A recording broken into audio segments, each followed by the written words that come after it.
Alors que la fresque murale solicaire du lycée de Vincendo à Saint-Joseph de l'artiste Méo se trouve au cœur d'une polémique, je voulais essayer de re-exposer mes sentiments sur cette très belle fresque aussi belle que maladroite.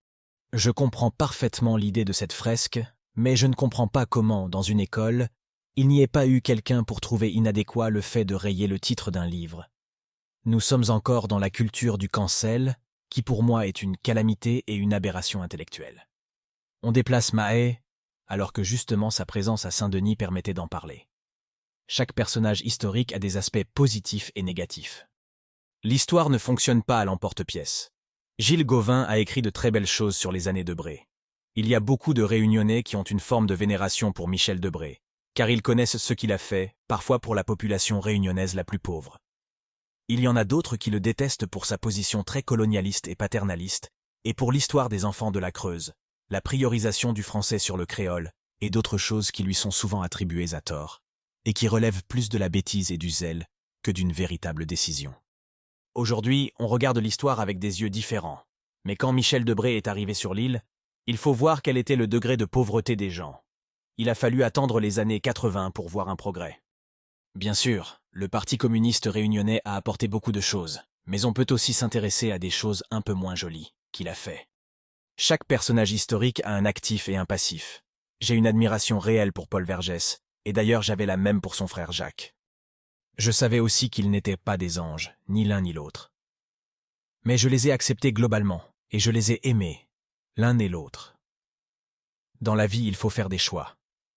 Je ne vais pas t'apprendre ce qu'est le machiavélisme, mais hélas, on ne peut pas s'en passer en politique. Je reviens sur l'histoire de ce graphisme. Pour moi, il est inadmissible qu'un directeur d'établissement ou qu'un recteur qui défend les idées de la République puisse accepter qu'on raye le titre d'un livre pour le remplacer par autre chose.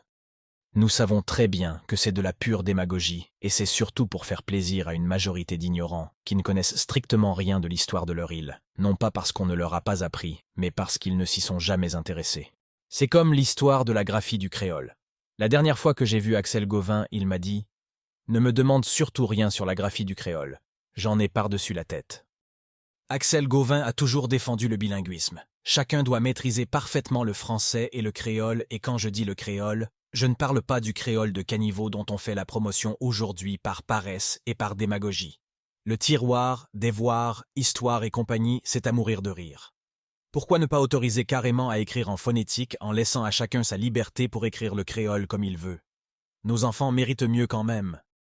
Quand je suis arrivé sur cette île en 2017 et que je l'ai découverte, il fallait voir l'arrogance de certains créoles quand j'essayais de parler la langue ou quand j'essayais de l'écrire, où on se moquait de moi parce que je faisais une faute. Pour conclure, Méo n'aurait pas dû rayer le titre des livres, il aurait dû les laisser et mettre d'autres livres par terre, en parlant de l'histoire de l'île de la Réunion et en parlant du créole.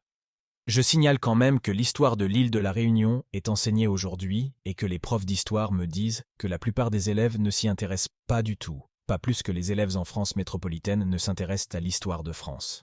Ils préfèrent les séries, les jeux vidéo, TikTok. Voilà où nous en sommes quant à la langue créole. Nous savons très bien qu'il y a aujourd'hui un doctorat et une agrégation. Il faut aller vers une graphie officielle tout en autorisant, bien sûr, la poésie et les licences poétiques dans l'écriture du créole, comme l'a fait pendant des années Daniel Waro.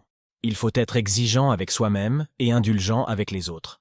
Il faut surtout être exigeant dans l'élévation de nos enfants pour leur donner une solide culture générale afin qu'ils puissent être autonomes. Car n'oublie jamais que l'esprit même de l'île de la Réunion se trouve dans l'idée d'autonomie. L'autonomie ne consiste pas à faire un bras d'honneur à la France, mais à faire en sorte que chaque Réunionnais ne dépende de personne pour son avenir. En revanche, nous devons encourager la solidarité et la coopération car nous ne pouvons rien faire seuls. C'est ça être créole, connaître nos différences et les mettre dans un même panier pour faire une force, un peuple, une nation.